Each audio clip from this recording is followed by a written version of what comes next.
मुझे काफ़ी सारे पेशेंट क्वेश्चन पूछते हैं कि गायनेकोमास्टिया सर्जरी करने के बाद उसमें रिकरेंस हो सकता है क्या, या और एक बार गायनेकोमास्टिया आ सकता है क्या। तो इस वीडियो में हम इसी बारे में कुछ बातचीत करेंगे। मैं हूँ doctor Neeraj Bhaban, board certified plastic surgeon, Nirmiti cosmetic surgery centre, Sangli आणि कोल्हापूर। ओके, तो गायनेकोमास्टिया यानी क्या है?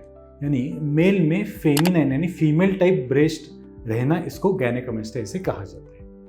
गायनेकोमास्टिया क्यों होता है? तो गायनेकोमास्टिया होने के काफ़ी सारे रीजंस हैं। तो उसमें सबसे इम्पॉर्टेंट रीज़न है, उसको बोलते हैं कि प्यूबर्टल गायनेकोमास्टिया। यानी जब लड़का प्यूबर्टी हिट करता है तब उसमें उसके शरीर में कुछ हार्मोन के उतार चढ़ाव या बदलाव रहते हैं। उस वक्त उसके शरीर में, खून में टेस्टोस्टेरोन की मात्रा बढ़ती है, पर कभी कभी उसके साथ एस्ट्रोजन की मात्रा भी बढ़ सकती है। और उसके कारण जो कुछ भी निप्पल के नीचे छोटा सा ग्लैंड रहता है वो स्टिमुलेट हो जाता है और उसमें गायनेकोमास्टिया या फीमेल टाइप ब्रेस्ट डेवलप हो जाते हैं। पर जैसे जैसे वो लड़के की, बच्चे की उम्र बढ़ती जाती है, वैसे वैसे ये जो हार्मोन का उतार चढ़ाव है, जो बदलाव है, जो रेशो गलत हो गया है, वो सही होते जाता है। यानी एस्ट्रोजन की जो मात्रा है वो धीरे धीरे कम होती जाती है और टेस्टोस्टेरोन की मात्रा ऑलमोस्ट नॉर्मल तक हो जाती है।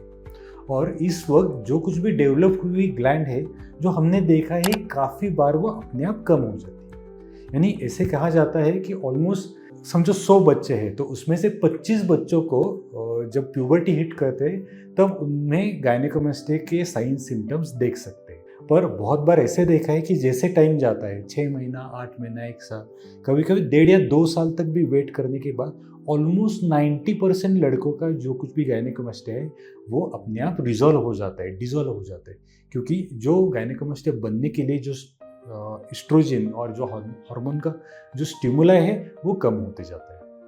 तो ये सब चीज़ें जानना ज़रूरी क्यों है? क्योंकि मैं अगले क्वेश्चन के ऊपर आ जाता हूँ। तो आपको समझ में आ गया रहेगा कि गायनेकोमास्टिया क्यों डेवलप होता है।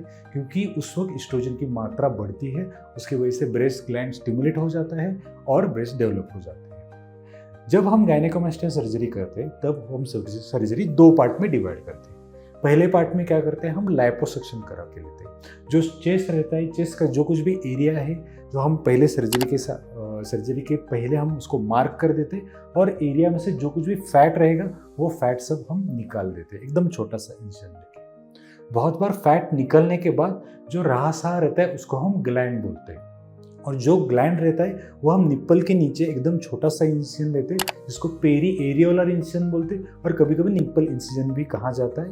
ये इंसिजन से जो अंदर जो रिमेनिंग ग्लैंड है वो हम ऑलमोस्ट पूरा निकाल देते हैं। कभी कभी टिश्यू का सपोर्ट रहने के लिए जो निप्पल रहता है उसके नीचे एकदम छोटा सा कॉइन का जो उसका डायमीटर रहेगा, उसका जो विड्थ रहेगी, उतना सा हम टिश्यू रख देते हैं, क्योंकि निप्पल नेक्रोसिस ना हो, उसके कॉम्प्लिकेशन ना हो उसके लिए। तो इस तरीके से गायनेकोमास्टिया की सर्जरी हम कंप्लीट कर देते हैं। तो इसका मतलब है कि जहाँ पे निप्पल है, निप्पल के नीचे जो कुछ भी पोर्शन है वो एरिया में अभी ग्लैंड कुछ भी नहीं बचा है।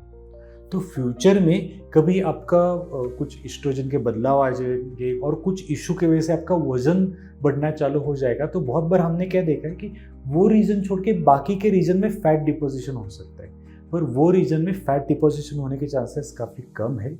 और सेकेंड चीज़, जैसे मेल की उम्र बढ़ती जाती है वैसे वैसे एस्ट्रोजन के बदलाव जो प्यूबर्टी में आते हैं वो बाद में आने का चांसेस काफ़ी कम रहता है। तो गायनेकोमास्टिया सर्जरी के बाद रिकरेंस चांसेस ऑलमोस्ट हम 0 कहते हैं, पर उसमें गायनेकोमास्टिया करते वक्त जो कुछ भी ग्लैंड है वो ऑलमोस्ट पूरी 90% तो निकालनी चाहिए। तो होपफुली इस वीडियो में आपको गायनेकोमास्टिया के रिकरेंस के बारे में इंफॉर्मेशन मिली रहेगी।